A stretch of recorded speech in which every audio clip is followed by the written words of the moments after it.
বন্ধুসকল মই এতিয়া উপস্থিত আছো ঐতিহাসিক প্ৰাণবচা বৰ্তমানৰ পাণবেচাত আৰু মই প্ৰথমতে এটা বস্তু দেখাই লওঁ আপোনালোকক এটা কুঁৱা দেখিছো মোৰ জীৱনত আজিলৈকে প্ৰথম দেখা বস্তুটো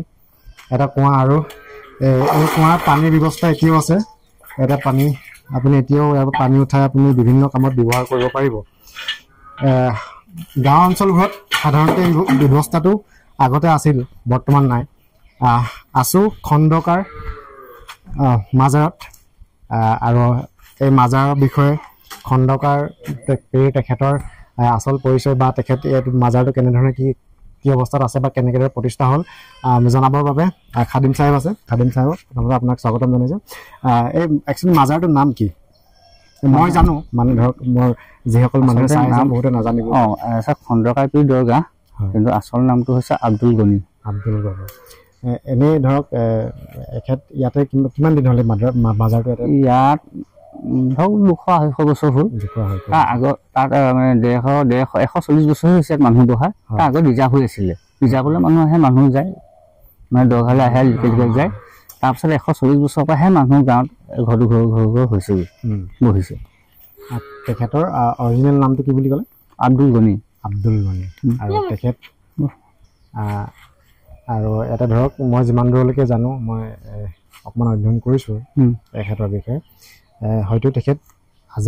আজান ফকীৰৰ চাহেবৰ লগত আহে কিন্তু আমাৰ ইয়াত ধৰক চন তাৰিখ একো নোহোৱা দুখত হয় বা তেখেতৰ আগৰ জীৱনী একো কেনেকৈ কি কৰিছিলে সেইটো নোপোৱা দুখত আমাক চন তাৰিখ নোহোৱাৰ কাৰণে আমি কথাটো ক'ব নোৱাৰা হ'লোঁ হয় ঠিক আছে আমি ভিতৰলৈ সোমাই যাওঁ আহক খুব এটা ঠাণ্ডা পৰিৱেশ সুন্দৰ আৰু যদিও বা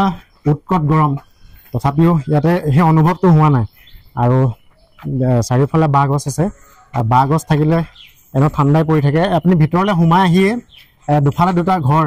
আচলতে এই ঘৰ দুটা কি কামত ব্যৱহাৰ কৰা হয় তিনিটা ঘৰ আছে ইয়াত বনোৱা সিজোৱা কৰি মানুহক খোৱা বোৱাৰ কাৰণে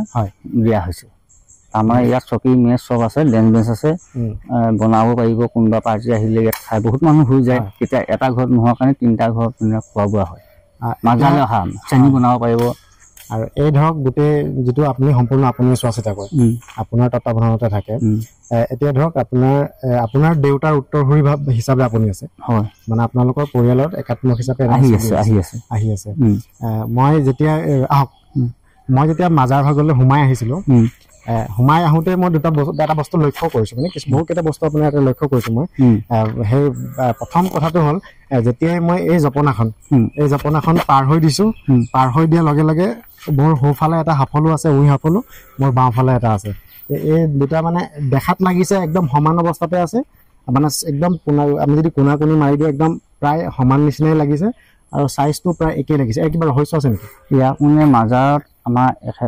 মাজাৰ যোন ভিতৰত আছে মাজাৰ তেখেতৰ মানে উইয়ে দফন দিছিলে মানুহে দফন দিয়া নহয় আৰু আমি এতিয়া ধৰক কিবা এটা কাম কৰিলে 4 খুঁটি মাৰোঁ নে সীমা 4 খুঁটি মাৰোঁ তেনেকৈ উইয়ে 4 খুঁটি মাৰি থৈছে মানে মাজাৰটোৰ ভিতৰত সোমাই চাৰিওফালে 4টা খুঁটি উইয়ে তুলি থৈ আমি আমাৰ ভাষাত আমি খুঁটি বুলি কৈছোঁ মানে সৰল ভাষাত খুঁটি বুলি কৈছোঁ আৰু যেতিয়া ধৰক আমি সৰুতে বা ঘৰত আমাৰ যেতিয়া এনেধৰণৰ কথাবোৰ কেতিয়াবা ওলাই বা পতা হয় তেতিয়া এই মাজাৰ কথাও আমি ঘৰত শুনিছোঁ বা আমাক কৈছে আমাৰ ডাঙৰসকলে আমি এই ইয়াতে যিটো পুখুৰী আছে এই পুখুৰীটোৰ কথাও বিভিন্নজনৰ মুখত বিভিন্ন ধৰণে শুনো যদি পুখুৰীটো এটা কথা মই শুনি আহিছোঁ সঁচা মিছা মই নাজানো আপুনি ভালদৰে জানিব এই পুখুৰীটো পানী কোনোদিন নুশুকায় আৰু নাবাঢ়ে বুলি কয় নহয় শুকাওঁতে শুকাই শেষ নহয় এই পুখুৰীটো যেতিয়া তেখেতক আহি পেলাই পাইছিলে উনিয়ে দফন দিলে তেতিয়া এখন কাঠৰ দলং আছিলে এপাৰৰ পৰা এপাৰলৈ নহয় পানী তুলিব পৰা তললে মানে পানী তুলিব পৰা এতিয়া যিটো আমি যে স্লিপ তুলি দিছোঁ না পকা ঢেলাই দিছে তেনেকৈ এখন দলং আছিলে কাঠ আছিলে সেই পাৰি থোৱা কাঠ আছিলে তাৰ সেই পুখুৰী মানে কুঁৱা নিচিনা বস্তুটো তেতিয়া পাই আছে আৰু সেইকাৰণে মানে এই পুখুৰীটোৰ লগত থকা পুখুৰীটো কোনোবা খনাও নাজানে আগৰ পৰা আছিলেও নাজানে মানে এইটো মানে ৰিজাৰ্ভৰ মাজত পোৱা আৰু ৰহস্য হৈ আছে এই পুখুৰীটোতে 4টা বস্তু আছে খালি তেখেতে যেতিয়া ইয়াত চাফা কৰিছিলে পাইছে মানে হেৰি আহি পেলাই যে চাফা কৰিছিলে উনিটো দফন দিলে চাফা কৰোঁতে 4টা বস্তু পাইছিলে বন্না খৰম লাখুটি তচবি সেই 4টা বস্তু তেখেতৰ মানে কি যিজন মানুহ আহিছিলে মানে সপোনত দেখাইছিলে আহিছিলে যিমানকেইজন মানুহ আহিছিলে তেখেতসকলে ৰিজাৰ্ভৰ মাজত নথৈ পেলাই মানে মছজিদত থৈ মিলি গৈছিলে তেখেতসকলে চবলৈ নিব নোৱাৰিলে ইয়াত পেলাই দিবলৈ ক'লে তেতিয়া মোক বস্তু মোক পুখুৰীত পেলাই দিয়ে বুলি ক'লে তেতিয়া সেই পুখুৰীত পেলাই দি পেলাই নামটো খণ্ডকাপী নাম দিলে তাৰমানে তেখেতৰ খংটো বেছি বুলি খণ্ডকাপী নাম দিলে নামটো নাজানে তাৰ পাছতহে ওলাইছে যে আব্দুল গনি বহুত বছৰ মানে কিতাপৰ মতে চাইহে ওলাইছে আব্দুল গনি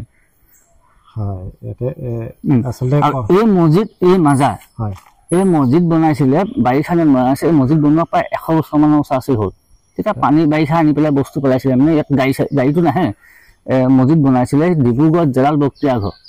মাজাৰো বনাই দিছিলে টিং হোৱাৰ কাৰণে টিংবোৰ ফুটাৰ কাৰণে এতিয়া আকৌ ৰাইজে মানে পকাই বনাইছে হয় আচলতে মাজাৰৰ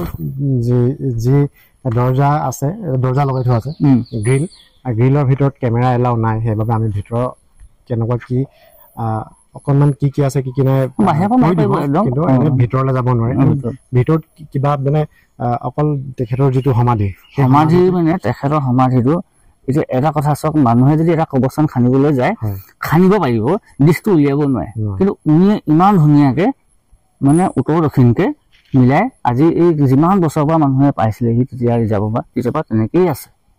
মানে বাউণ্ডাৰীত যিদৰে 4টা কোণত 4টা সমানভাৱে আছে ভিতৰত যি মানে সমাধি আছে উত্তৰ দক্ষিণকে একদম ধুনীয়াকে শিপান আৰু ঠেনামণি মিলাই পেলাই মানে বাহিৰখনে পকা তাৰ ভিতৰ সেইডোখৰহে পকা তাৰ কেঁচা সেইখিনি কেঁচা তাত পকা কৰিব নোৱাৰে আৰু ধৰক ইয়াতে এখন ইছলাম ধৰ্মাৱলম্বী লোক হিচাপে বুলি ক'বলৈ গ'লে অকল আপোনালোক আৰু ইয়াতে আমি যিমান দূৰলৈকে জানো গোটেই চাৰিওকাষে থকা মানুহসকল আহোম এইখন পঞ্চায়ততে পায় গোটেই পঞ্চায়ত 10খন পঞ্চায়ত মানে ৱাৰ্ডত এখন পঞ্চায়তত 10টা ৱাৰ্ড থাকে 10টা ৱাৰ্ডৰ পৰা আমাৰ ঘৰটোহে আছো আৰু সেই লুকি বুলি কোৱা জেগা এডোখৰ আছে তাত 11 ঘৰমান 16 ঘৰমান মানুহ আছে মানে এতিয়া ধৰক আপোনালোকৰ এঘৰ মানুহ ইয়াতে আছে আৰু আপুনি অকলে চোৱা চিতা কৰে বাকী ইয়াতে ধৰক আমি শুনিছোঁ বা মানে ধৰক আমি যিমানবোৰ মাজাৰ দেখিছোঁ প্ৰায়বোৰ মাজাৰ এনেকুৱাই দেখোঁ যে মুছলমান মানুহ বা ইছলাম ধৰ্মী লোকসকল খুব কম থাকে তাত ইয়াতো তেনেকৈ এঘৰীয়া